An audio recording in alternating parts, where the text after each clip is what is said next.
집사의 찬양대의 찬양에 맞추어 묵상 기도하심으로 집사의 헌신 예배를 시작하겠습니다.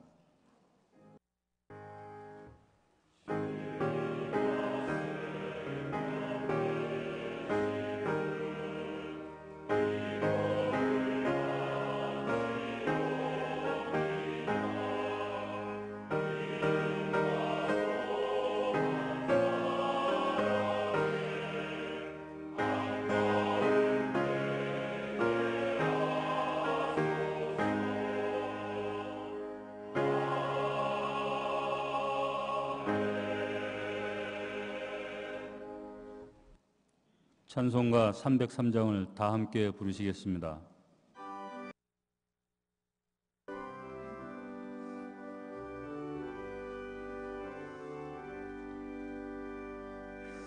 날 위하여 십자가에 중한 고통 받으사 대신 죽은 주 예수의 사랑하신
부회장 박규용 집사님 기도하시겠습니다.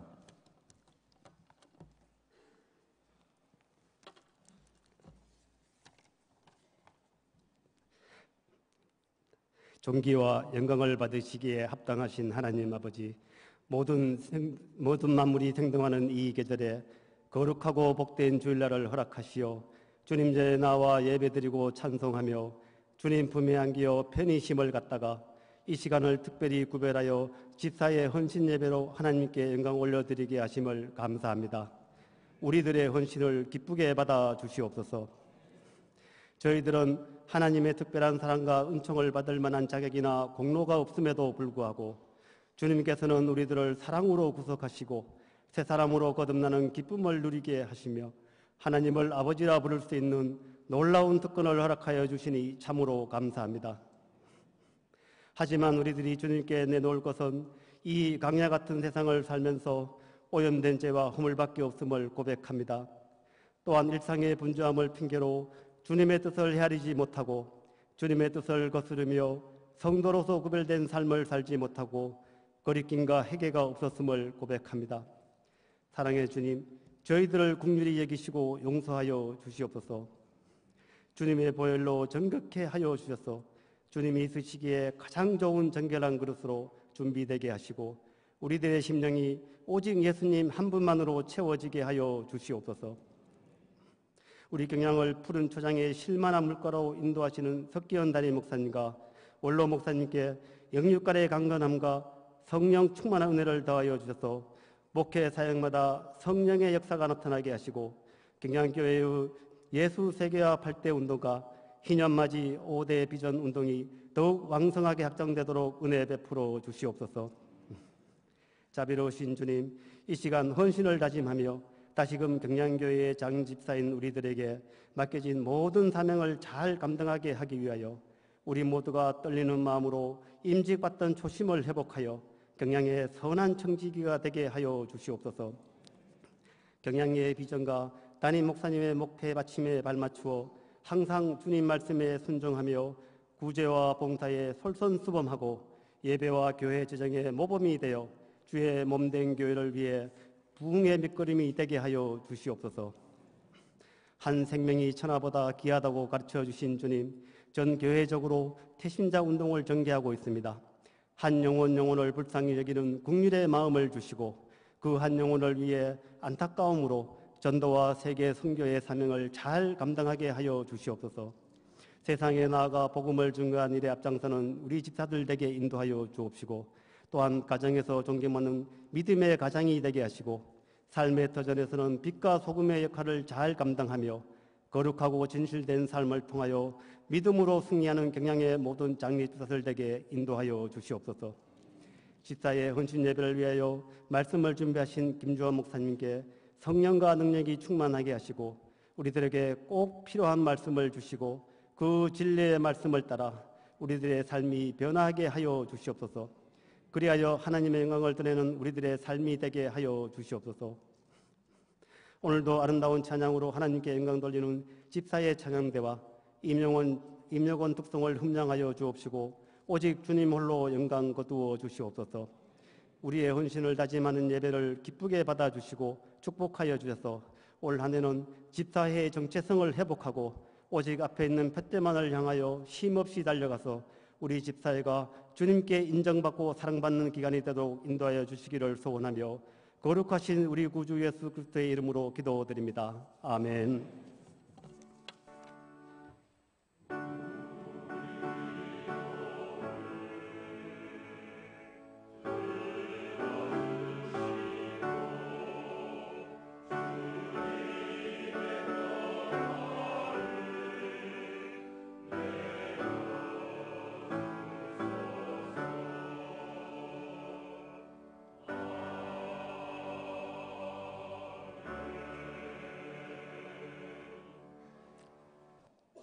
이 시간에는 특별 순서로 먼저 집사회에서 준비한 영상을 보신 후 집사회 임역원 나와서 특송하겠습니다.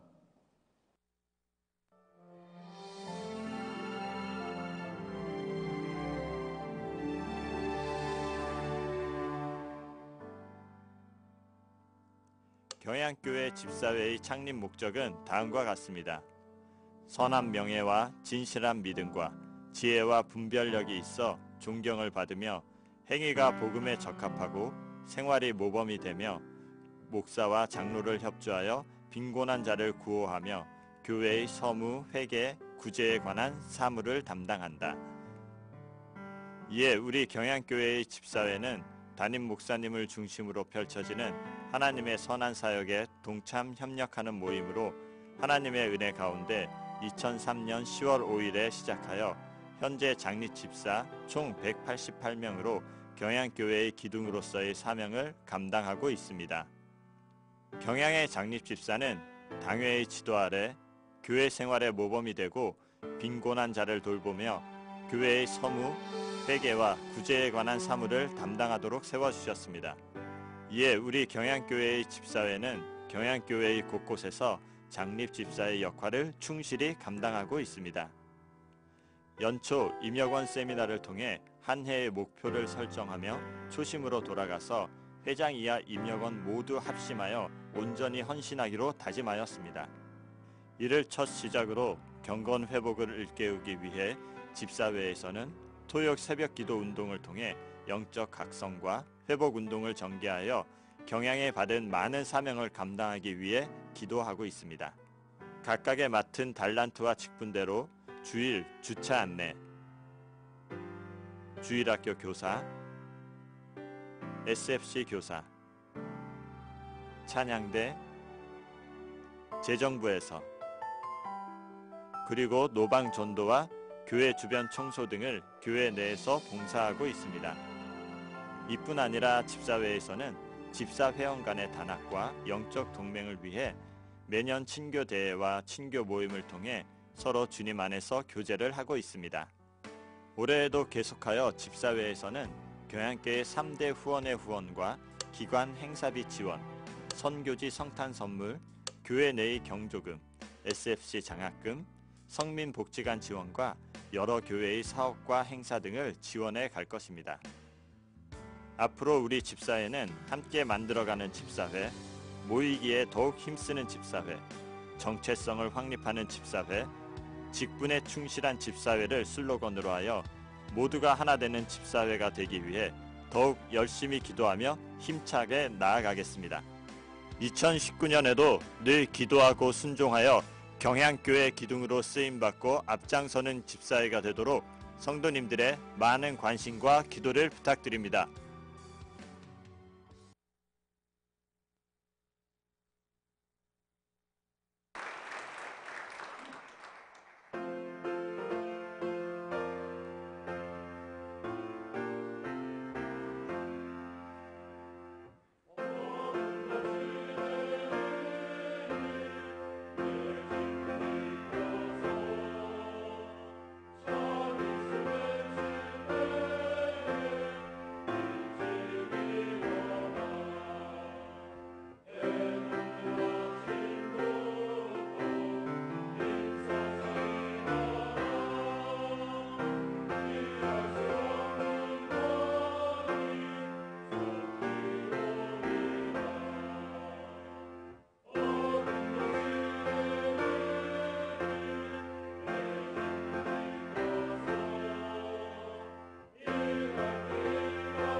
함께 보실 말씀은 에베소서 4장 7절에서 12절입니다.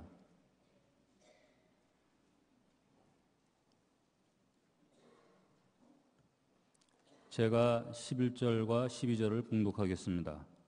그가 혹은 사도로 혹은 선지자로 혹은 복음 전하는 자로 혹은 목사와 교사로 주셨으니 이는 성도를 온전케 하며 봉사의 일을 하게 하며 그리스도의 몸을 세우려 하심이라. 아멘. 집사회 찬양대에 찬양이 있은 후 김주원 목사님 나오셔서 예수님께서 교회에 주신 선물이라는 제목으로 말씀 전하실 때 많은 은혜 받으시기 바랍니다.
집사회에 은혜로운 찬양 감사드립니다.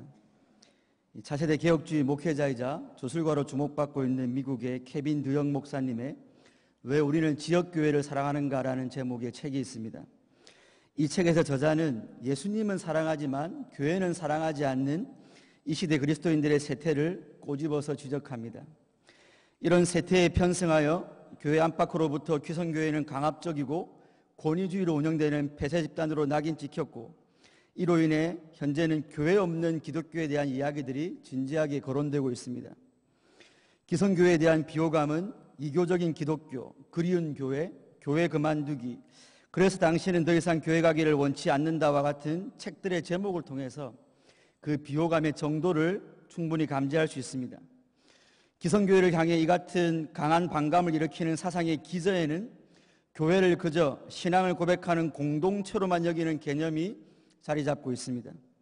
그렇기 때문에 이들은 교회의 정치 원리가 있고 교회 회원들이 지켜야 할 교회 헌법의 체계가 있으며 하나님께서 친히 세우신 직분들이 있는 조직적이며 제도적인 교회에 대한 개념은 사람들이 만들어낸 필요악중으로 여깁니다.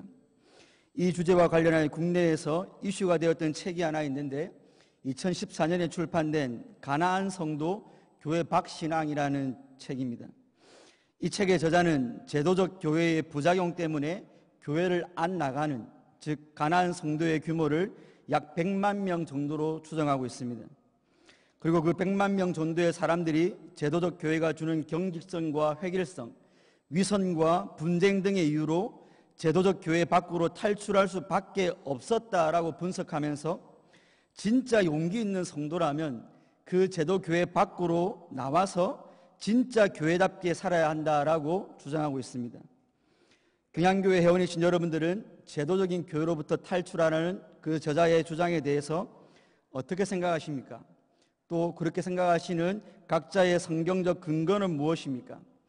이 시간 주어진 본문을 통해 성도는 왜 제도적 교회 안에 머물러 있어야 하는지 함께 상고해 보도록 하겠습니다. 첫째, 예수님께서 친히 교회의 제도를 정하셨기 때문입니다. 함께 본문 7절로 11절까지를 합독하시겠습니다. 우리 각 사람에게 그리스도의 선물의 분량대로 은혜를 주셨나니 그러므로 이르기를 그가 위로 올라가실 때에 사로잡혔던 자들을 사로잡으시고 사람들에게 선물을 주셨다 하였도다. 올라가셨다 하였은즉 땅 아래 낮은 곳으로 내리셨던 것이 아니면 무엇이냐? 내리셨던 것 그가 곧 모든 하늘 위에 오르신 자니 이는 만물을 충만하게 하려 하심이라. 그가 어떤 사람은 사도로, 어떤 사람은 선지자로, 어떤 사람은 복음 전하는 자로, 어떤 사람은 목사와 교사로 삼으셨으니. 아멘. 사도 바울은 본문의 앞단락인 사도행전 4장 1절과 6절을 통해서 교회의 하나됨을 강조하면서 성령이 하나되게 하는 것을 힘써 지키라라고 권면하였습니다. 특히 바울은 4절과 6절에서만 하나라는 단어를 7번이나 사용하면서 하나의 교회로서의 통일성을 강조하였습니다. 하지만 바울은 7절을 시작하면서 한글 성경에는 번역되지 않은 그러나라는 접속사로 시작하고 있습니다. 그러니까 7절은 그러나 우리 각 사람에게 라고 번역해야 더욱 정확할 것입니다. 이처럼 바울은 우리 모두에서 각 사람으로 주의를 환기시키고 있는 것입니다. 이어서 바울은 그러나 우리 각 사람에게 그리스도의 선물의 분량대로 은혜를 주셨다나니라고 했습니다. 여기 7절에서 언급된 은혜는 모든 믿는 자에게 차별 없이 부어지는 구원의 은혜가 아니라 선물의 분량이 있는, 즉 교회 안에서의 봉사를 위한 은사를 가리킵니다. 사도 바울은 그 은사가 그리스도의 선물의 분량대로 주어진 것이라고 했습니다. 여기서 아주 중요한 원리는 하나의 통일된 교회에 주어지는 은사는 그리스도께서 선물로 주신다는 것과 그 은사는 각자에게 할당된 분량이 서로 다르다는 것입니다. 바로 이것 때문에 사도 바울은 7절을 그러나라는 접속사로 시작하고 있는 것입니다. 즉 하나의 교회, 통일된 교회라도 모든 것이 획일적이고 아무런 차등이 존재하지 않는 것이 아니라는 것입니다. 그 통일성 안에는 다양성 역시 존재하는데 그 다양성 가운데 하나가 바로 각자가 서로 다른 분량의 은사를 받고 그 은사에 따라 교회를 섬긴다는 것입니다. 그러므로 모든 성도는 한 분이신 예수 그리스도로부터 동일한 목적을 위해, 즉 같은 분의 손에서 같은 목적을 위해 은사를 받는데 혹자는 많이 받기도 하고 혹자는 덜 받기도 하고 혹자는 더 중요한 은사를 받기도 하고 혹자는 덜 중요한 은사를 받는다는 것입니다. 물론 여기서 덜 중요하다는 것은 특정한 은사에 비해 상대적으로 덜 중요하다는 것이지 그 은사 자체가 덜 중요한 것은 아닙니다. 주님께서 우리에게 선물로 주시는 것에 그것 자체로 덜 중요한 것은 있을 수가 없기 때문입니다. 그러나 본문이 증거하는 대로 분명히 상대적인 관점에서 그 분량의 차이는 분명히 있는 것입니다. 본문 11절을 보시면 예수님께서 각자 그 할당대로 주신 은사를 가지고 어떤 사람은 사도로, 어떤 사람은 선지자로, 어떤 사람은 복음 전하는 자로, 어떤 사람은 목사와 교사로 삼으셨으니 라고 했습니다. 예수님께서 선물로 주신 은사에 따라 각 성도들을 직분자로 삼으셨다는 것입니다. 이 헬라어는 동사에 인칭의 의미가 포함되어 있기 때문에 굳이 그가라는 3인칭 대명사를 사용할 필요가 없지만 사도 바울은 하나의 교회에 다양한 직분의 선물을 주신 분이 바로 예수님이심을 강조하고 싶었기 때문에 헬라어 원문에는 3인칭 동사와 3인칭 대명사를 함께 사용했습니다. 그러므로 11절은 예수님께서 친히 교회의 직분자들을 세우셨음을 강조하는 표현입니다. 본문에서 언급되고 있는 직분의 목록들이 현대 교회에 그대로 적용될 수는 없습니다. 왜냐하면 열거된 목록의 처음 세 직분인 사도와 선지자와 복음 전하는 자는 사도시대의 교회에만 있었던 특별한 직분들이기 때문입니다. 이 세 직분은 성경이 완성되기 전까지는 존재했으나 성경이 완성되면서 사라진 직분입니다. 이 중에 특별히 복음 전하는 자는 성경에서 전도자라고도 표현했는데 사실 이들이 구체적으로 무엇을 하는지 알 수 없지만 일종의 순회 설교자 정도로 볼 수 있습니다. 그리고 뒤이어 나오는 목사와 교사는 교회에 주신 일반적인 직분들로서 말씀으로 성도를 지키고 양육하는 목사의 직분과 그 목사 중에서 그 사역이 가르치는 것에 더욱 특화된 교사의 직분이 있습니다. 이 교사의 직분은 현재의 신학교 교수님 정도의 직분이 될 것입니다. 눈치가 빠른 분들은 왜 이 직분 목록에 장로와 감독 그리고 집사가 없느냐며 의아해하실 것입니다. 그 이유는 성경이 장로라는 직분의 역할에 따라 장로 혹은 목사 혹은 감독으로 달리 표현하였지만 사실 이들은 동의어이고 장로 직분을 세분화하여 표현한 것이기 때문입니다. 즉 목사와 감독이 모두 장로인데 바울은 대표성을 띠는 장로를 언급하지 않고 그 목사를 언급함으로써 그 장로의 직분 가운데 말씀으로 성도들을 먹이는 그 목사로서의 기능을 더욱 부각시키기 위해서 장로가 아니라 목사라고 표현한 것입니다. 이러한 해석의 근거는 오늘 본문에서 바울이 언급한 모든 직분들이 다 하나님의 말씀을 전파하고 하나님의 말씀을 가르치는 말씀과 관련이 있기 때문입니다. 그러므로 장로 중에는 설교하는 장로의 목사 외에도 치리하는 장로도 분명히 성경에 있지만 이 바울은 말씀을 먹이는 직임을 강조하는 목사라는 단어를 사용한 것입니다. 같은 이유에서 사도 바울은 성경의 또 하나의 중요한 직분인 집사도 오늘 본문에서 배제했을 것입니다. 집사직은 사도 바울이 디모데에게 쓴 서신서에서 감독, 곧 장로직과 함께 아주 비중 있게 다뤄지는 직분으로서 장로직과 함께 주님 오실 때까지 교회 내에 존재하는 항존직 중의 하나입니다. 그러나 이 집사 직분은 직접적으로 말씀으로 봉사하는 직분이 아니고 그 말씀을 실천하는 교회 내 행정과 구제와 관련된 것이므로 사도 바울이 굳이 언급하지 않았을 것입니다. 이상에서 알 수 있는 것처럼 현대 교회에는 더 이상 존재하지 않는 특별한 직분이든지 주님 오실 때까지 교회 내에 존재할 그 항존직이든지 교회의 직분자를 선물로 주신 분이 교회의 머리 대신 예수 그리스도 그분이십니다. 그분께서 친히 교회 안에 직분자를 세우신다는 것을 오늘 본문이 아주 강력하게 증거하고 있습니다. 그러므로 교회 내의 직분은 결코 필요에 의해서 혹은 사람들의 합의에 의해서 세워진 것이 절대로 아닙니다. 우리 예수님께서 친히 교회 안에 직분이라는 제도를 제정하심으로 구원받은 성도들이 각기 다른 직임을 가지고 봉사하도록 하신 것입니다. 이렇게 보면 사실 7절에서 바로 11절로 연결해도 예수님이 친히 교회에 다양한 직분 제도를 두셨다는 사실을 간단 명료하게 증거할 수 있지 않습니까? 하지만 사도 바울은 7절과 11절 사이에 8절과 10절을 추가했습니다. 사도 바울이 굳이 내용을 더 추가했을 때는 당연히 자신이 증거하고자 하는 바를 더 강조하거나 아니면 더 논증하고 싶었기 때문일 것입니다. 무엇보다 자신의 주장을 더 강화시키기 위해 인용하는 내용의 출처가 하나님의 말씀인 성경이라면 그거야말로 가장 강력한 논증이 될 것입니다. 8절에서 그러므로 이르기를 이라는 표현은 성경에 이미 기록되어 있기를 이라는 뜻입니다. 지금 사도 바울은 성경을 인용함으로써 가장 강력한 논증을 펼치겠다는 것입니다. 사도 바울 당시에는 아직 신약이 완성되지 않았으므로 당연히 여기서의 성경은 구약 성경입니다. 그렇다면 사도 바울은 예수님께서 친히 교회에 다양한 직분자들을 선물로 주실 것이 이미 구약에서부터 예언된 사실이라는 엄청난 진리를 선포하고 있는 것입니다. 이를 위해 그가 인용하는 구절은 시편 68편 18절입니다. 주께서 높은 곳으로 오르시며 사로잡은 자들을 취하시고 선물들을 사람들에게서 받으시며 반역자들로부터도 받으시니 여호와 하나님이 그들과 함께 계시기 때문이로다 라고 시편에 기록되어 있습니다. 이 시편 68편은 다윗의 시로 이스라엘의 출애굽부터 시내산에서 시온산으로 이어지는 이스라엘의 역사 속에서 그들보다 앞서 행하시며 그들에게 승리를 주신 하나님에 대한 찬송시입니다.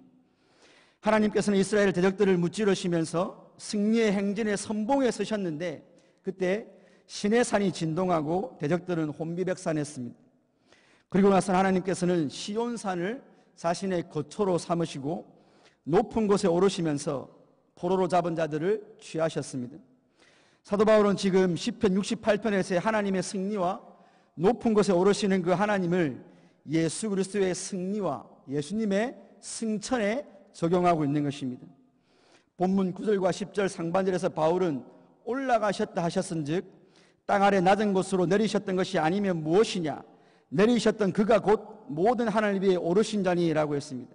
지금 바울의 이 진술은 그분이 높은 곳에 올라가셨다는 것은 그분이 낮은 곳에 내려오셨다는 것을 전제로 하는 것인데, 하나님으로서 땅 아래 내려오셨다가 하나님으로서 높은 곳에 올라가신 분은 성육신하시고 부활하셔서 승천하신 예수님밖에 없지 않느냐며 시편 68편이 예수님에 대한 예언의 말씀이라는 사실을 증거하고 있는 것입니다.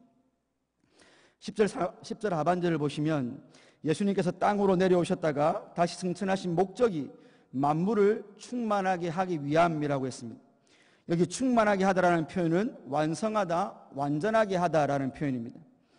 우리 예수님께서 이 땅에 오셔서 십자가에 죽으시고 3일 만에 부활하시고 승천하신 그 목적이 죄로 말미암아 파괴되고 불완전해진 이 세상을 회복시키시며 다시 완전케 하기 위함이라는 것입니다.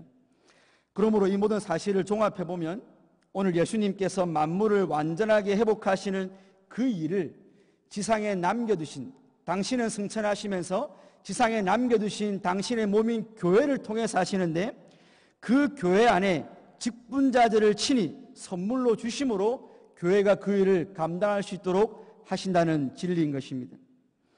지금까지 본문을 통해 아주 명확하게 확인하신 것처럼 교회 내에 여러 직분을 두는 직분 제도가 있는 것은 구약 예언의 성취이자 예수 그리스도의 낮아지심과 높아지심이라는 구속사 성취에 의한 선물이라는 것이 성경이 확정해주는 진리입니다. 그런데 소위 가난한 성도들은 교회 내의 여러 제도들에 대해서 반감을 가지면서 특히 주님께서 친히 세우신 여러 직분들에 대해서 반감을 표출합니다. 가난한 성도들은 자신들이 공동체를 부정하지는 않는다고 합니다. 그러나 성경이 말하는 가장 이상적인 공동체는 특별히 조직과 직분 체계가 있는 공동체일 필요는 없다라는 애매한 말을 합니다. 그러므로 제도적 교회를 정기적으로 다니지 않고 그 제도적 교회에 가입을 해서 회원이 되지 않는다 해서 함부로 가난한 성도들을 신앙에서 떠난 사람이라고 폄하하지 말라고 말합니다. 그 공동체에 목사가 없고 장로가 없고 집사가 없어도 그저 아늑한 분위기의 카페 같은 공간에 모여서 신학과 삶을 즐거이 이야기하고 때로 세상 속에서 봉사도 하고 사랑을 나누기만 해도 충분히 잘하고 있는 신앙인이라고 말하는 것입니다. 하지만 성경은 분명히 교회의 직분 제도를 세우시는 분이 우리 예수님이시며 그것은 예수님께서 교회에 선물로 주신 값진 선물임을 명확하게 증거하고 있습니다. 우리 예수님께서는 직분이나 교회 정치, 교회의 조직과 같은 그 어떤 제도도 없는 무정부 상태로 교회를 세우시고 만물을 충만케 하실 수도 있었지 않겠습니까, 여러분? 하지만 예수님께서는 교회의 그런 상태를 전혀 기뻐하지 않으셨습니다. 도리어 예수님께서 친히 교회의 직분자를 세우시고 그들에게 권위를 주심으로 그들로 하여금 교회를 다스리고 통치하고 섬기게 하심으로 예수님의 통치가 제도적 교회를 통해 나타나시기를 기뻐하신 것입니다.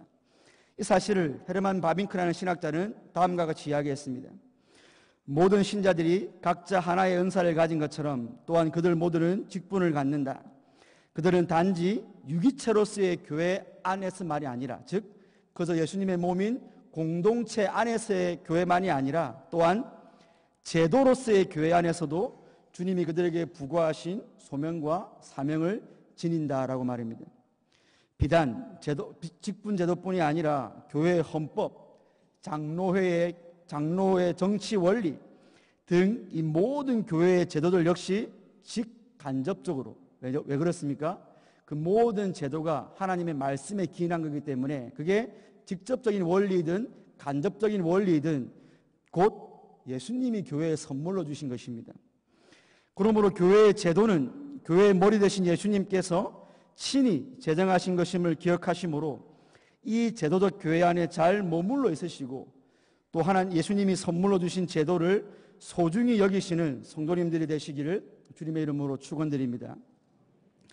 둘째로 성도가 제도적 교회 안에 머물러 있어야 하는 이유는 예수님께서 교회의 제도를 통해 그리스도의 몸을 세우시기 때문입니다.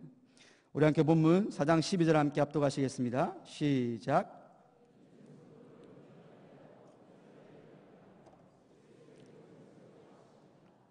아멘. 오늘 12절은 성도를 온전하게 하기 위하여 또 봉사의 일을 하기 위하여 또 그리스도의 몸을 세우기 위하여라는 이 세 개의 목적을 나타내는 전치사 구의 배열입니다. 그리고 그 전치사 구들은 11절 하반절에 삼으셨으니라는 동사에 묶여 있습니다. 그러니까 예수님께서 친히 교회 안에 직분자들을 삼으신 그 목적이 뭐냐? 바로 성도를 온전케 하기 위함이고 봉사의 일을 하게 하기 위함이고 교회를 세우기 위함이라는 것입니다. 그런데 이 짧은 12절 한 절에 대한 해석이 다양합니다. 왜냐하면 그 12절의 세 가지 전치사구를 이루고 있는 전치사가 다 다르기 때문입니다. 원어 성경에는 두 번째와 세 번째 전치사구의 전치사는 에이스라는 전치사구로 동일한 전치사가 사용되었고 첫 번째 전치사구의 전치사는 프로스로서 앞의 것과는 다른 전치사가 사용되었습니다. 우리 개역개정의 번역은 첫 번째 전치사구와 두 번째 전치사구를 하나로 묶고 그리고 세 번째 전치사구를 하나로 보고 해석한 것입니다. 그래서 성도를 온전하게 해서 그들로 하여금 봉사의 일을 하는 것이 하나의 목적이고 그 다음에 교회를 세우는 것이 두 번째 목적이 되는 것입니다. 이렇게 해석을 해버리면 첫 번째와 셋째 전치사는 서로 다른 전치사인데 그걸 하나로 묶은 것이고 둘째와 셋째 전치사는 같은 것인데 그걸 분리시켰으니까 좀 애매한 해석이 됩니다. 또 어떤 사람들은 바울이 서로 다른 전치사들을 사용하긴 했지만 그저 그렇게 표현한 것일 뿐이고 의미는 똑같다라고 말을 합니다. 하지만 그 다음 구절인 13절에서 바울은 에이스라는 전치사를 3번 반복해 사용했기 때문에 아마도 우리는 12절에서 바울이 의도적으로 프로스라는 전치사를 사용했을 것이다라고 보는 게 더 합리적인 해석입니다. 그렇다면 가장 합리적이고 타당한 해석은 다른 더 전치사와 다른 앞에 첫 번째 전치사구를 하나로 보고 두 번째와 세 번째를 또 동격으로 하나로 보는 것입니다. 이때 첫 번째 전치사 프로스는 목적을 나타내고 두 번째, 세 번째 전치사는 방향이나 목표를 나타냅니다. 그렇다면 예수님께서 교회의 직분자를 삼으신 목적은 성도를 온전케 하기 위함이 되는 것입니다. 그리고 그들을 성도로 온전케 해서 이루고자 하는 목표는 그들로 하여금 봉사의 일을 하게 하기 위함이고, 그들이 봉사의 일을 하게 해서 하는 목적은 그 봉사의 일을 통해서 교회를 세워나가기 위함인 것입니다. 성도 여러분, 이 얼마나 웅순 깊은 말씀인지 모릅니다. 오늘 하나님의 말씀인 성경은 예수님께서 친히 제정하신 그 직분 제도를 통해 오늘 저와 여러분들을 온전케 만들어 가시겠다는 것입니다. 그리고 그렇게 직분이라는 제도를 통해서 온전해진 성도로 하여금 또 누군가를 섬기는 봉사의 일을 하게 하는 것이 목표라는 것입니다. 그리고 그렇게 각각의 개 성도가 서로 남을 섬기는 봉사의 직임에 충실할 때, 그때야 비로소 예수님의 교회가 세워지는 온전한 역사가 이루어진다라는 웅순 깊은, 참으로 넓고 깊은 말씀을 하고 있지 않습니까, 여러분? 하나님의 말씀이 이럴진데 누군가는 교회 안의 직분자들 때문에 시험 들어서 교회를 옮기겠다고 하고, 누군가는 교회 안의 직분 제도야말로 교회에서 시급히 사라져야 할 기독교 타락의 주범이라고 말하면서 제도권 교회 밖으로 탈출하라고 친절하게 안내까지 하는 이 시대 기독교의 실정입니다, 여러분. 그러므로 우리 경향의 성도님들은 교회의 직분 제도를 비판하는 말과 옹호하는 말 중에 어떤 것이 하나님의 말씀이고 어떤 것이 마귀의 말인지 잘 분별해 보시기 바랍니다. 오늘 본문은 예수님께서 직분 제도를 세우신 목적이 성도를 온전케 하기 위함이라고 했습니다. 여기 온전하게 하여로 번역된 헬라어는 신약 성경에서 딱 한 번만 사용된 단어인데 자질이나 자격을 갖추는 것을 말합니다. 이는 중생받은 성도는 우리가 예수 믿고 처음 태어나면 영적으로 아이지 않습니까? 영적으로 아이인 성도는 반드시 그리스도의 장성한 분량까지 자라야 되는 게 성경이 말하는 진리입니다. 이 진리에 비추어 볼 때 우리 하나님 아버지께서는 새롭게 출생한 영적 유아들을 교회의 제도권 안에, 즉 그 교회를 그들의 어머니로 붙여주셔서 그들에게 말씀의 젖을 먹이고 그들을 양육하게 하심으로 그들을 성도다운 자들로 준비시키겠다는 것입니다. 그래서 하나님은 교회 직분자를 두시고 갓 출생한 성도들을 직분자들로 하여금 돌아보게 하고 말씀을 먹이게 하심으로 그 성도를 온전케, 즉 성도답게 자기를 갖춘 자로 준비시키겠다고 말씀하시는 것입니다. 그런데 우리는 이 성도를 온전하게 하는 또 다른 것이 무엇인지를 성경을 통해 확인할 수 있습니다.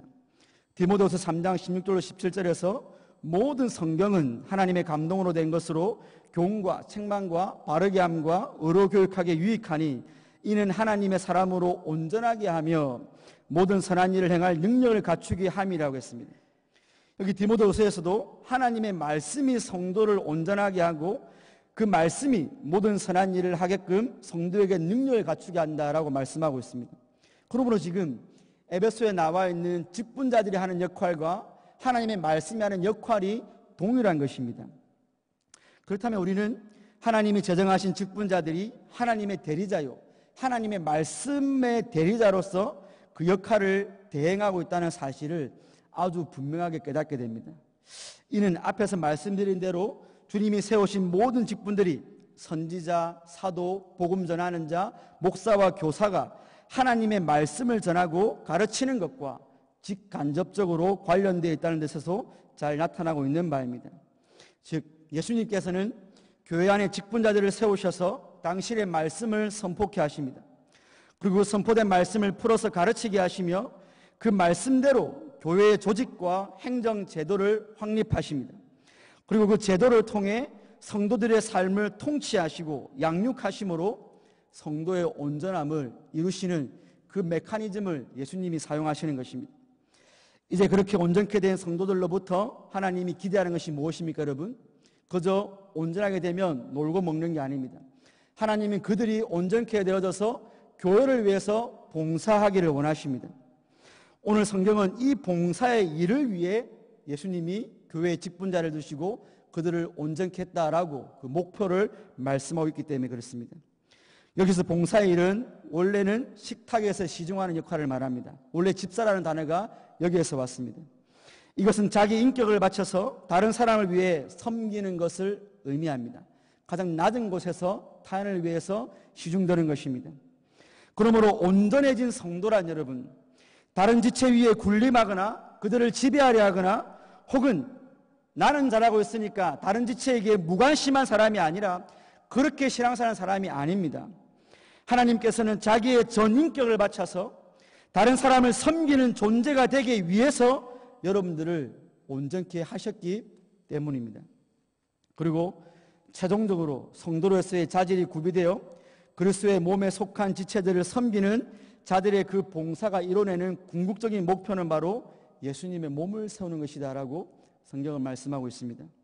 그러니까 이 순서를 다시 정리해 보면 하나님의 말씀으로 봉사하는 교회의 직분자들을 통해 성도는 성도로서의 자질과 그 자태와 면모를 갖추게 되고, 그런 자질과 자태와 면모를 갖춘 성도는 반드시 다른 지체를 섬기는 가장 밑바닥에서 봉사를 하게 되는데, 그 섬김의 봉사를 통해서 그리스도의 교회가 세워진다라는 것입니다. 그렇다면 성도들이 남을 섬기는 봉사 일을 함으로 예수님의 몸이 세워진다는 이 두 가지 진리가 어떤 상관성을 가지고 있는 것이겠습니까, 여러분? 우리가 섬김의 봉사가 그리스도의 몸을 세운다는 이 진리를 이해하기 위해서는 두 가지 선행 지식이 필요합니다. 첫 번째는 일단 교회가 무엇이냐 할 때 교회를 그리스도의 몸으로 존재하는 그 교회의 개념을 확립해야 되고, 두 번째 지식은 그리스도의 몸으로 존재하는 그 교회의 한 분자, 그 교회의 한 지체로서의 각자 성도 개인을 인식하고 있어야 됩니다. 여러분이 잘 아시는 대로 교회는 어떤 건물이 아니라 구원받은 성도들의 공동체로서 예수 그리스도의 몸이라고 성경은 가르치고 있습니다. 교회가 예수님의 신령한 몸이라는 진리는 그 교회가 생명체인 동시에 서로 연결되어져 있는 유기적 인격체라는 사실을 전제로 하는 것입니다. 사실 이 유기체로서의 교회 개념을 가지고 가난한 성도들은 제도가 필요 없고 우리가 모이기만 하면 된다라는 공동체성만 강조하는 것인데, 그게 아니고 성경은 그 공동체로서의 교회와 제도의 교회를 균형 있게 가르쳐 주는 것입니다. 어쨌든 저와 여러분들이 그리스도의 몸을 세운다고 할 때 유기적 통일된 인격체로서의 개념을 알아야 되는 중요한 이유가, 그래야지 교회를 세운다는 개념을 기계적이나 물리적으로 이해하지 않을 수 있기 때문입니다. 저와 여러분들이 교회를 기계나 어떤 물리적으로 건물로만 이해하신다면 우리가 교회를 완전히 세우기 위해서는 어떤 부분, 아직 완성되지 않는 부분이 채워져야 한다라고 생각을 하는 것입니다. 전도를 더해서 지금 교회가 지금 벽돌로 쌓아져 가고 있는데 내가 전도를 더해와서 아직 완성되지 않는 부분을 채워야 한다거나, 교회가 하나의 어떤 완성된 완제품인데 아직은 불완전한데 내가 지금 이것을 잘 세워서 나사를 하나 더 조이고 볼트를 하나 더 끼워서 부족한 부분을 메꿔야 된다라고 교회를 세운다는 개념을 오해하게 되는 것입니다. 여러분, 만약 그렇게 교회를 세운다는 개념이 물리적이고 기계적이라면 우리 예수님의 신령한 몸인 교회는 예수님이 오셔서 택자가 완성되기 전까지는 뭡니까? 손가락이 없을 수도 있고 발가락이 없을 수도 있고 코가 없을 수도 있는 아주 희한한 모습으로 불완전하게 존재하고 있다는 것이 되는 것입니다. 왜냐하면 아직 교회가 완전히 세워지지 않았으니까 그리스도의 몸인 교회가 그렇게 희한한 상태로 있어야 되는 거지 않습니까, 여러분? 그래서 교회가 전도를 더 잘해서 부족한 부분을 채워넣어야 된다라고 생각을 하는 것입니다. 그러나 교회는 그리스도의 몸으로서 유기적인 인격체라는 진리를 잘 생각해 본다면 이미 교회는 여러분 한 생명체요 한 인격체로 완성이 되어져 있는 것입니다. 이건 마치 갓 태어난 아기라도 눈, 코, 입이 다 있는 것처럼 말입니다. 다만 그 아기는 이제 어머니의 젖을 먹으면서 성인으로 자라나야 되는 게 필요한 거지, 아직 아기라고 해서 손이 없거나 발이 없거나 사람이 아닌 것은 아니지 않습니까? 이처럼 갓 태어난 아기라 할지라도 그 아기는 완전한 사람이지 사람이 아닌 것처럼 교회 역시 예수님의 몸으로 존재하는 순간부터 교회는 완전한 교회입니다. 하지만 그 교회가 예수님의 장성한 분량까지 자라나야 되는 그 분량을 채워야 되는데, 성장을 해야 되는데, 그게 바로 교회를 세운다라는 개념입니다. 그럼 그렇다면 바로 이 개념, 교회가 하나로 완성되어져 있고 이제 교회는 부족한 부분을 채우는 게 아니라 갓 태어난 아기에서 자라나는 게 필요하다면 여기서 중요한 것은 기독교 신앙의 목적은 저와 여러분들 각자 개인의 어떤 윤리의 완성이 아니라 그리스도의 몸으로서의 집합처로서의 동반 성장에 있는 것입니다, 여러분. 왜냐하면 구원을 받아 예수로서의 신령한 몸의 일부로 존재하게 된 각 성도는 오늘 저와 여러분들은 독립된 존재로 교회를 구성하고 있는 게 아니고 여러분들 각자가 다 신령한 몸의 그 전부의 부분으로 있기 때문에 잘 생각해 보십시오, 여러분. 여러분이 만약에 손으로만 존재하는 거라면 손이 잘 자라서 악력이 세워지고 아주 작은 물질까지 잘 집어올리고 한다면 그 손은 그 상태는 좋은 겁니다. 근데 여러분, 이 손이 원래 몸에 붙어 있는 손이고 이 몸이 몸의 일부로서의 지체로서의 손이라면 손은 제 기능을 다 하고 있는데 내 다른 몸의 발이나 내 팔이나 내 눈이나 내 코가 기능을 하지 못하겠다면 손지만 잘라봤자 그 몸은 잘난 게 아닙니다, 여러분.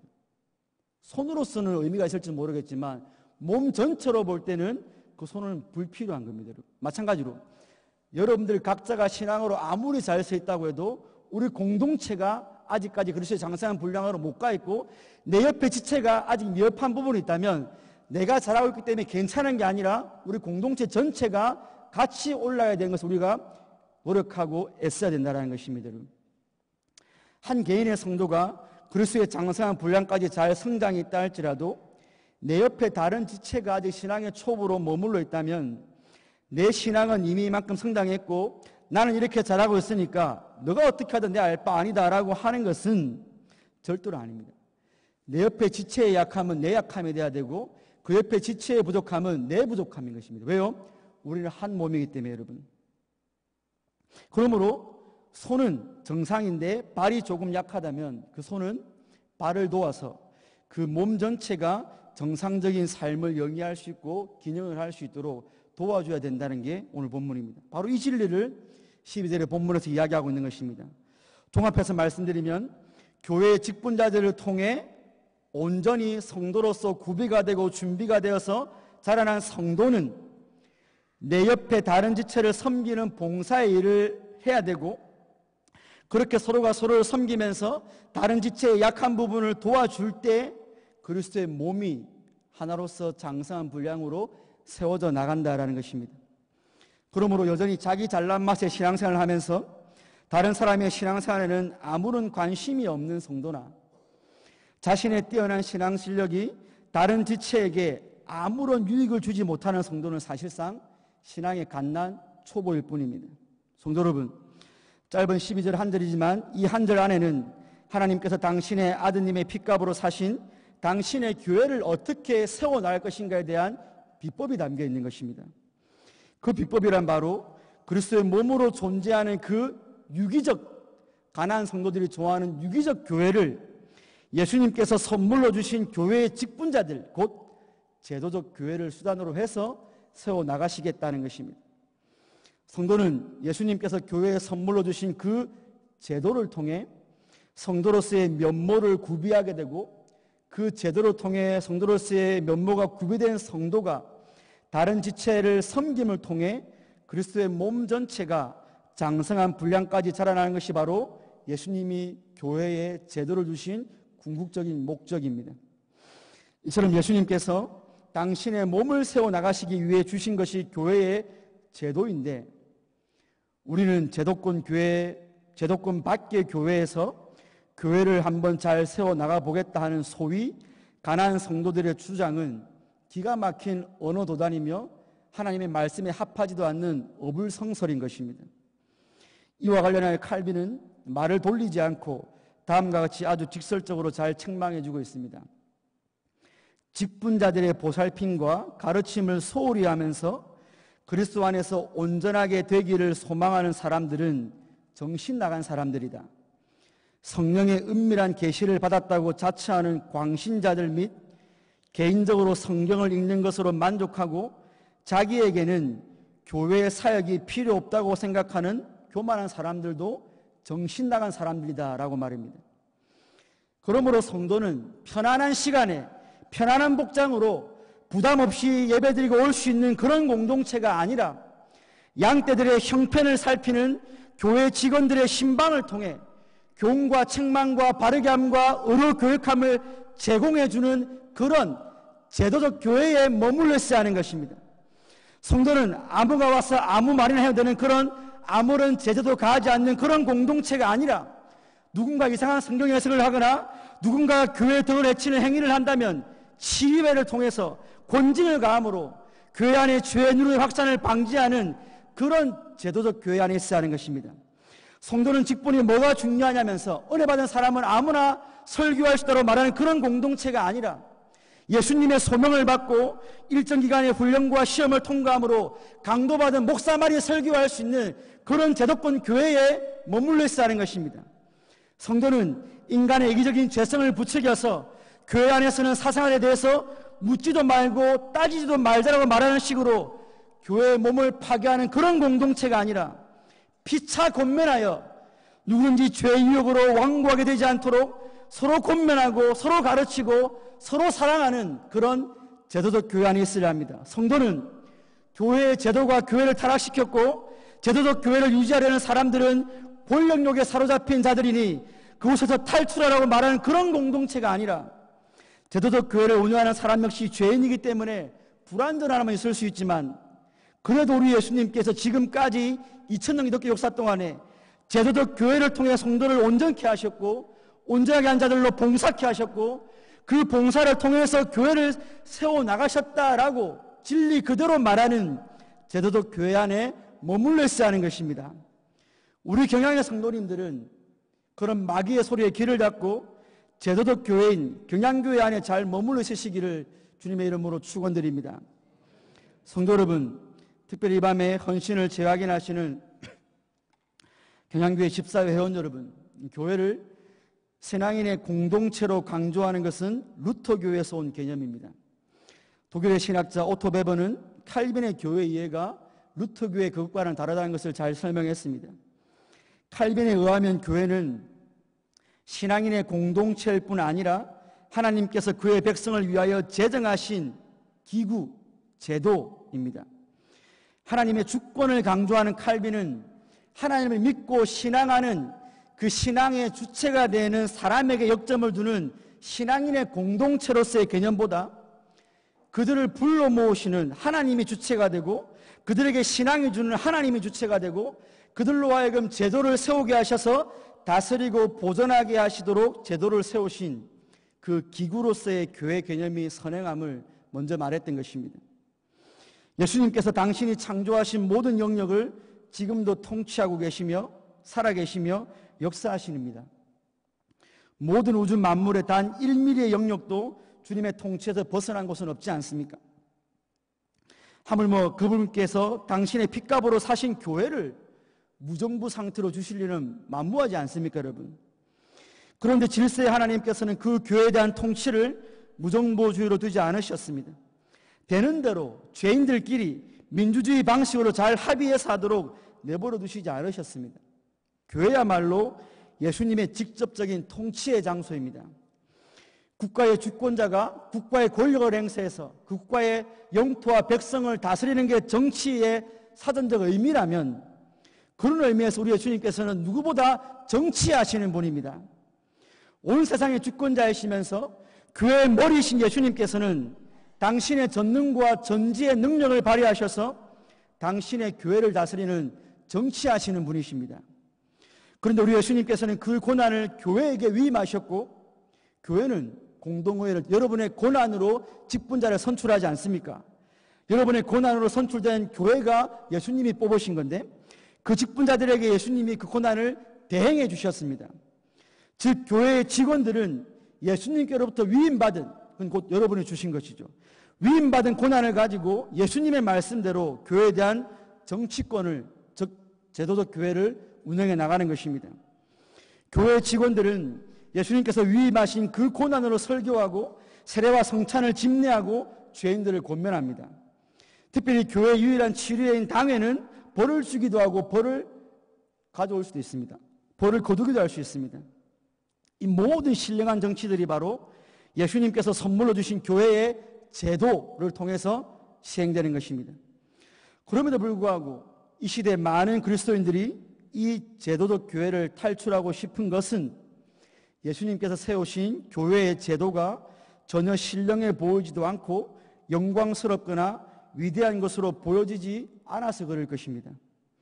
그러니까 정말 자부심을 가지고 소중하게 여겨야 할 교회의 정치, 헌법, 권징, 질서, 교리, 직분 등을 아주 하찮게 여기고 이런 것들 때문에 교회가 타락했다는 망발까지 쏟아내는 것입니다.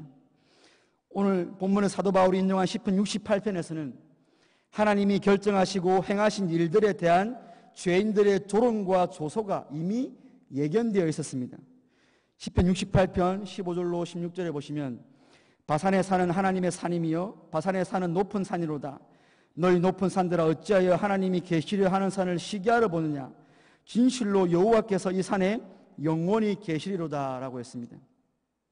이 구절은 아까 하나님이 출애굽하시고 시내산과 시온산을 거쳐서 시온산에 당신의 거처를 삼으셨습니다.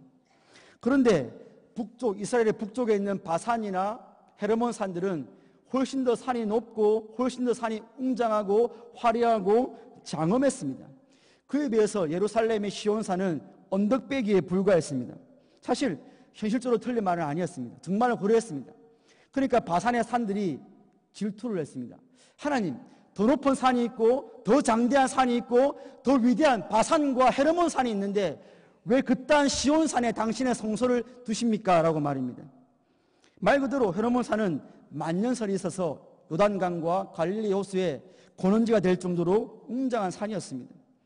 근데 여러분, 하나님께서는 그런 외적인 화려함과 장엄한 바산의 산이 아니라 매우 약하고 낮은 언덕배기 같은 시온산을 당신의 거처로 삼으셨습니다. 그러면 끝입니다, 여러분.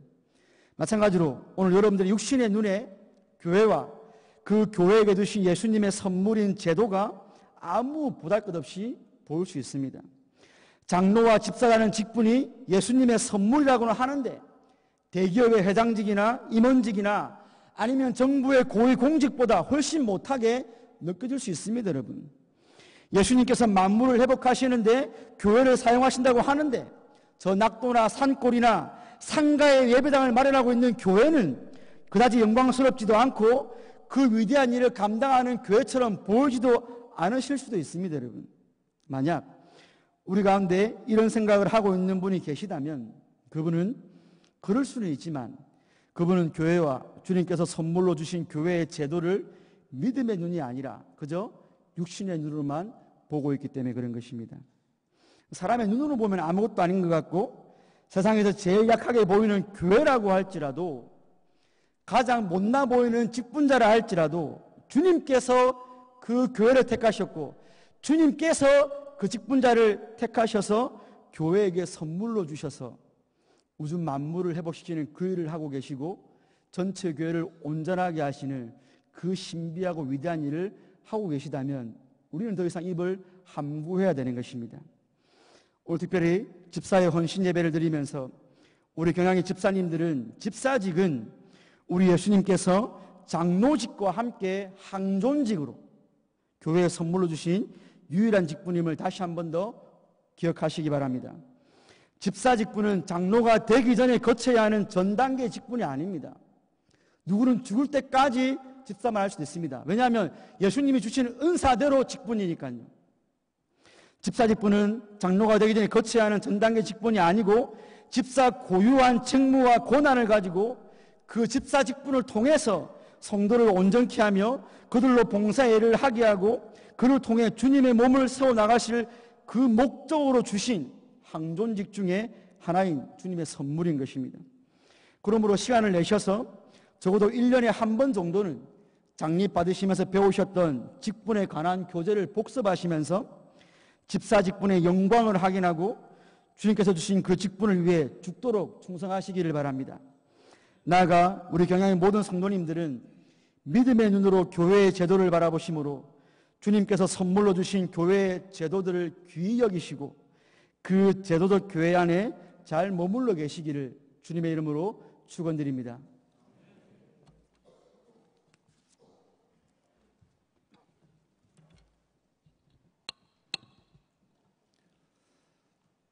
다 함께 찬송가 600장을 부르시면서 준비하신 11조와 헌금을 하나님께 드리겠습니다.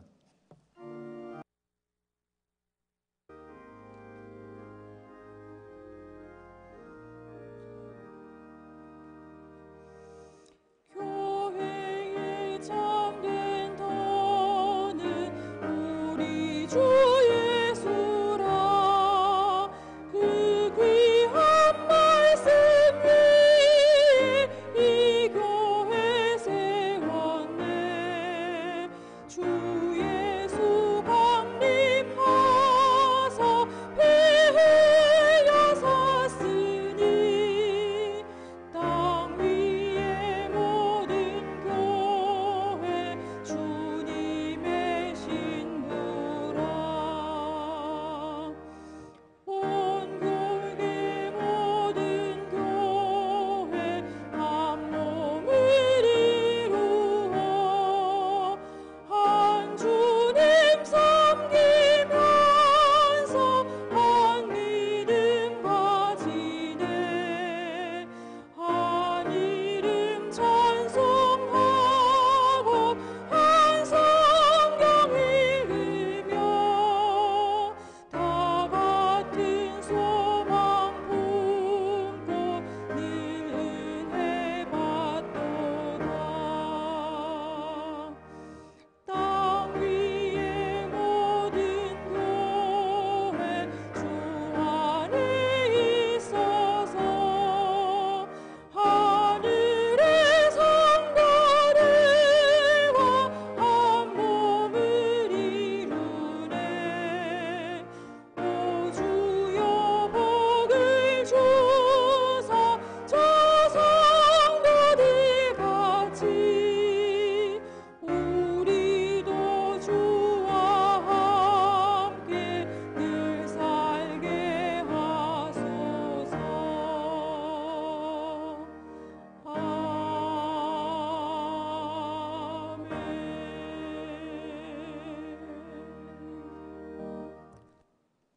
영상으로 교회 소식 보시겠습니다.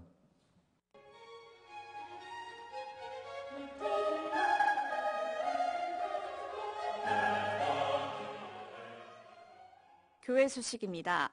제40회 경양어린이 부흥회가 표대를 향하여 달려가노라는 주제로 영화 유아 유치부는 지난 토요일과 주일에, 유년초등부는 지난 목요일과 금요일에 각각 진행되었습니다. 어린이들은 먼저 예배를 통하여 말씀의 은혜를 받고 우성체육관과 각 교육실에서 다양한 코스 프로그램 및 만들기 활동을 통해 즐겁고 유익한 시간을 가지며 신앙의 추억을 쌓는 시간을 가졌습니다. 2019년 1학기 중고등부 SFC 특별 새벽 기도 운동이 지난 월요일부터 토요일까지 오전 5시 제2성전에서 새벽 기도회 시간에 담임 목사님과 박윤선 목사님을 강사로 모시고 진행되었습니다. 한 주간 동안 중고등부 SFC 운동원들과 많은 부모, 성도님들이 참석한 가운데 다니엘서를 통해 말씀을 받고 새 학기를 결단하는 기도회 시간을 가졌습니다. 피택 장로, 집사, 권사를 대상으로 한 피택 직분자 교육이 지난 주일 오후 4시 30분에 교육의 시간을 가졌습니다. 이날은 특별히 신방장들이 참강하는 가운데 담임 목사님의 직분론 강의를 들었습니다. 2019년 봄학기 모세대학이 금주 수요일 오전 10시 30분에 제3교육실에서 개강하겠습니다. 금주 수요밤 예배는 제37에서 39 여전도회 헌신예배로 드립니다. 설교는 경규성 강도사님께서 하시며 찬양은 기도원 찬양대가 준비하시겠습니다. 금요밤 기도회는 오후 9시에 있습니다. 금주 기도회 중 특송은 유년 초등 3부 교사일동이 준비하시겠습니다. 결혼식입니다. 김성목 장립집사, 이은래 집사님의 일남 신랑 김기태 군과 등촌 오교구 이은희 권사님에 이려 신부 표정화 양의 결혼식이 금주 토요일 오후 2시 수원 웨딩팰리스에서 박윤성 목사님의 주례로 있겠습니다. 다음 주일 낮에는 남녀전도회 청년의 기간 원래회, 1학기 경양어린이 문화교실 개강, 피택 직분자 교육이 있으며 밤에는 권사회 헌신예배로 드리겠습니다. 교단 소식입니다. 2019학년도 제네바 신학대학원 제1학기 입학식 및 총장 취임식이 금주 화요일 오전 11시에 제네바 신학대학원에서 있겠습니다. 특별히 이날 담임 목사님께서 총장으로 취임하십니다. 예배 중 본교회 여전도회 연합찬양대와 경향여성중창단의 찬양이 있으며 함께 가실 성도님께서는 화요일 오전 9시까지 경향학원 운동장으로 와주시기 바랍니다. 성도들을 대상으로 하는 2019년도 상반기 제네바 신학대학원 평생교육원 성경아카데미가 금주 월요일 교육관 5층에서 개강합니다. 4개 과목으로 개설된 이번 학기 교육과정을 살펴보시고 수강 신청 기간에 교회 홈페이지 또는 담당 교육자를 통하여 신청하시기 바랍니다. 2019년도 전국 USFC 개강감사 예배 및 신입생 환영회가 금주 토요일 오후 2시에 경희대학교 경영대학 111호에서 있겠습니다. 자세한 소식은 교회보를 참고하시기 바랍니다. 감사합니다. 오늘 우리 교회에 처음 나오셨거나 등록을 원하시는 성도님께서는 예배가 끝난 후 한층 아래에 있는 친교실로 오셔서 담당 교육자님의 기도와 교회에서 준비한 선물을 받아가시기 바랍니다. 다 함께 430장을 부르신 후에 담임 목사님 나오셔서 헌금을 위한 기도와 축도해 주심으로 집사의 헌신 예배를 모두 마치겠습니다.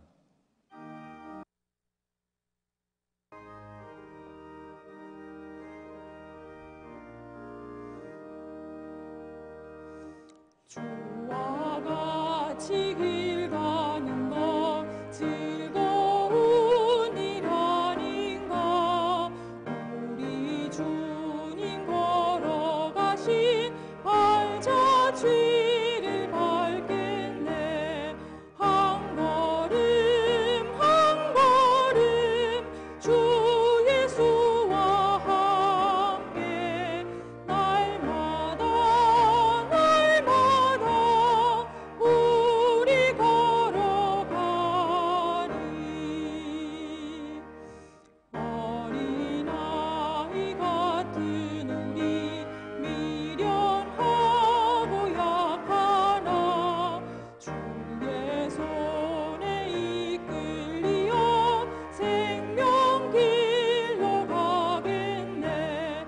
한 걸음 한 걸음 주 예수와 함께 날마다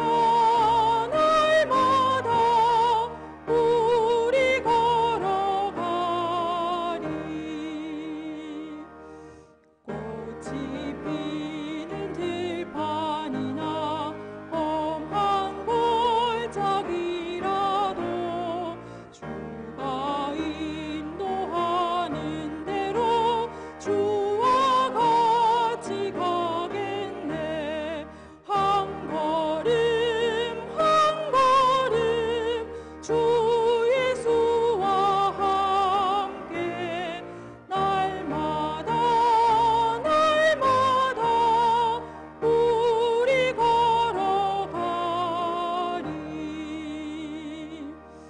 옛 선지자 헤녹같이 우리들도 천국에 들려 올라갈 때까지 주와 같이 걷겠네.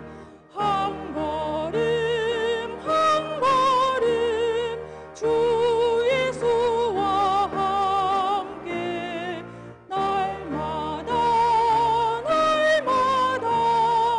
우리 걸어가리.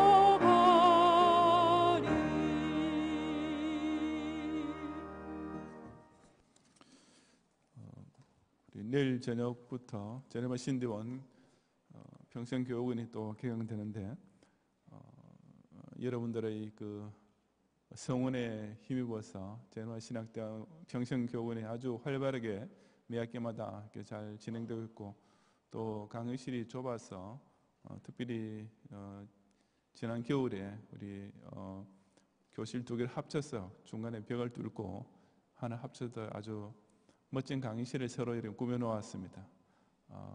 여러분 기억하시고 많이 참석하시고 우리 또 그 성화의 은혜를 나누시기를 바랍니다. 오늘 밤에도 우리 각종 예물 드린 가운데 우리 전광판을 위해서 집사회에서 또 화곡실교회 오지연 집사님, 서설교회 위장본 권사님, 김포교회 김미영 집사님, 김포교회 정하용 집사님, 여의도교회 장기송 장로님, 북설교회 김정모 집사님, 방화교회 오수긴 권사님, 방화교회 김영동 집사님, 방화교회 이영주 권사님, 방화교회 이건 정황판 헌금이 아니고 방화교회 김영동 집사님, 이영주 권사님 네 분께서 자녀 대학 입학을 감사해서 꽃꽂이 특별 헌금 드리고 바알산 이교회 조익현 집사님 계속 정황판 찬송금입니다. 대학부 SFC의 조하은 운동원, 조하진 운동원, 또 대학부 SFC의 송수민 운동원 이렇게 예물 드렸습니다. 기도하겠습니다. 주님, 이렇게 3월 첫 주일 또 밤예배까지 우리에게 모인 자리 베푸시는 은혜를 세우신 사실을 통해서 이 밤에도 말씀을 통해 풍성히 누리게 하심을 참으로 감사드립니다.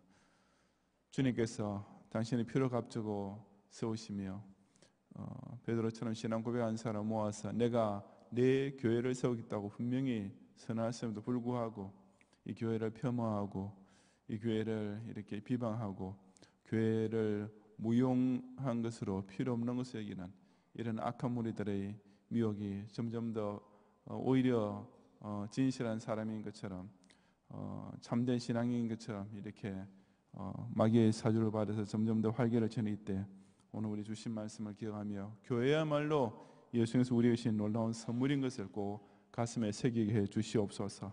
특별히 오늘 밤에 안신 예배드리는 집사회 우리 회원 한 명 한 명이 주님께서 우리를 이 경양교회 집사로 세우신 목적이 분명히 있다는 사실을 기억하고 주님의 친히 그 목적과 함께신 이 직분을 소중히 받들어서 우리 주님 앞에서 부끄럼 없이 그분의 기대에 실망을 드리지 않고 주님 잘 감당할 수 있도록 은혜를 더하여 주시옵소서.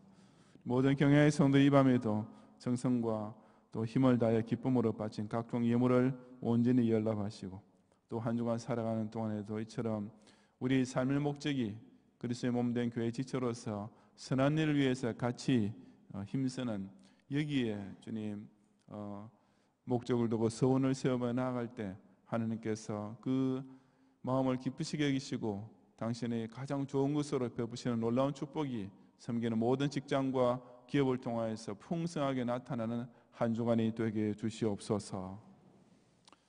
예수 그리스도의 은혜와 하나님의 사랑과 성령님의 감화 감동 인도와 보호하심이 주님께서 친히 우리 각자에게 선물이신 교회의 직분을 통하여서 서로 지체되는 성도를 온전히 하며 함께 봉사에 이르는 가운데 그리스도의 몸을 온전히 세워나가기 원하는 모든 우리 경양 성도들과 특별히 경양의 집사님들 한 사람 한 사람 위에 이제로부터 영원히 함께 있을지어다.